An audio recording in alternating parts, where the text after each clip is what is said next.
One of the great things that is lacking in most of our companies is that they are not teaching us how to lead. And leadership is a skill like any other. It is a practicable, learnable skill. And it is something that you work on. It's like a muscle. If you practice it all the days, you will get good at it and you will become a strong leader. If you stop practicing, you will become a weak leader. Like parenting, everyone has the capacity to be a parent. Doesn't mean everybody wants to be a parent, and doesn't mean everybody should be a parent. Leadership is the same. We all have the capacity to be a leader. Doesn't mean everybody should be a leader, and it doesn't mean everybody wants to be a leader. And the reason is because it comes at great personal sacrifice. Remember, you're not in charge, you're responsible for those in your charge. That means things like when everything goes right, you have to give away all the credit. And when everything goes wrong, you have to take all the responsibility. That sucks, right? It's things like staying late to show somebody what to do. It's things like when something does actually break, when something goes wrong, instead of yelling and screaming and taking over, you say, try again. When the overwhelming pressures are not on them, the overwhelming pressures are on us. At the end of the day, great leaders are not responsible for the job. They're responsible for the people who are responsible for the job. Leaders are so often so concerned about their status or their position in an organization, they actually forget their real job. And the real job of a leader is not about being in charge, it's about taking care of those in our charge. And I don't think people realize this, and I don't think people train for this. When we're junior, our only responsibility is to be good at our jobs. That's all we really have to do. And some people actually go get advanced educations so that they can be really good at their jobs, accountants or whatever, right? And you show up and you work hard, and the company will give us tons and tons of training how to do our jobs. They'll show us how to use the software. They'll send us away for a few days to get trained in whatever it is that we're doing for the company. And then they expect us to go be good at our jobs. And that's what we do. We work very hard. And if you're good at your job, they'll promote you. And at some point, you'll get promoted to a position where we're now responsible for the people who do the job we used to do, but nobody shows us how to do that. And that's why we get managers and not leaders.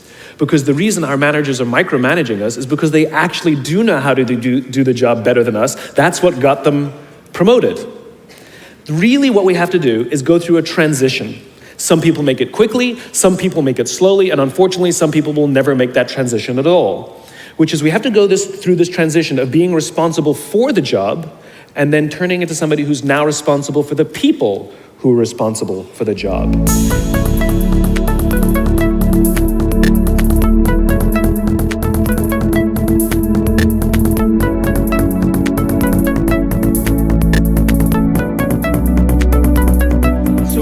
That when somebody has performance problems at work, why is it that our instinct is to say, you're out? We do not practice empathy. What does empathy look like? Here's the lack of empathy. This is normal in our business world. You walk into someone's office, someone walks into our office and says, your numbers have been down for the third quarter in a row. You have to pick up your numbers, otherwise I can't guarantee what the future will look like. How inspired do you think that person is to come to work the next day? Here's what empathy looks like. You walk into someone's office, someone walks into your office and says, your numbers are down for the third quarter in a row. Are you okay? I'm worried about you. What's going on? We all have performance issues. Maybe someone's kid is sick. Maybe they're having problems in their marriage. Maybe one of their parents is dying. We don't know what's going on in their lives. And of course it will affect performance at work. Empathy is being concerned about the human being, not just their output.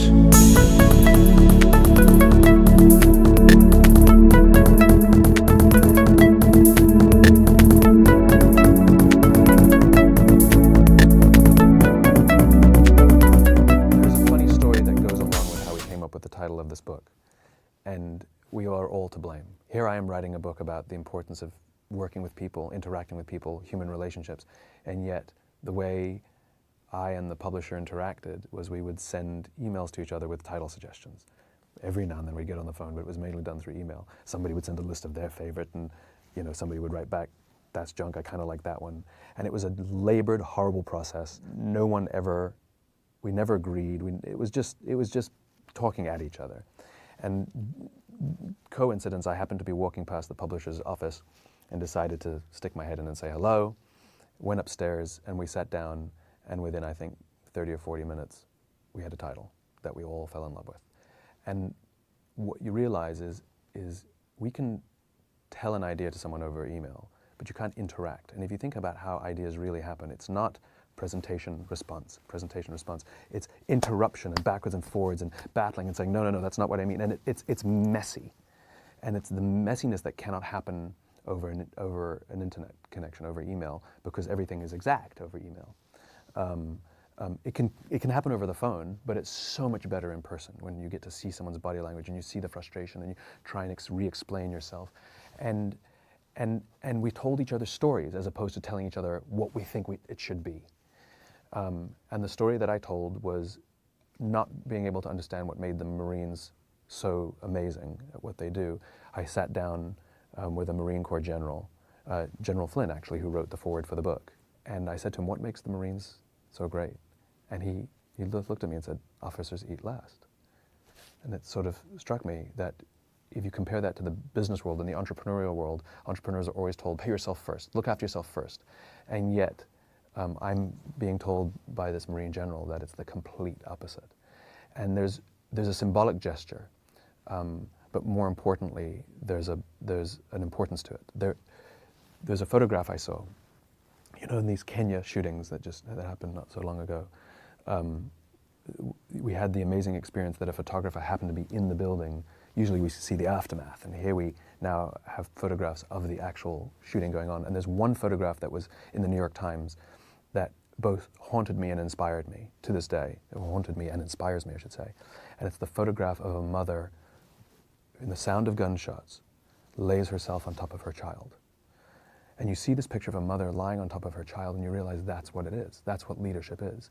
That when there is danger, it's not protecting myself, but it's rather willing to put myself in harm's way to protect another. That's what eating last means. It means that I will give the very essence of life, food and water, I will give it to the person I love first, so that they may live, even if it means I eat less.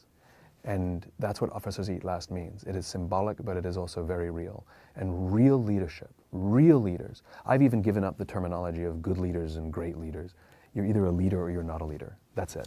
Real leaders, biological, anthropological leaders, are that mother who instinctively, without weighing the pros and cons or the bad things that may happen to her, throw herself on her child.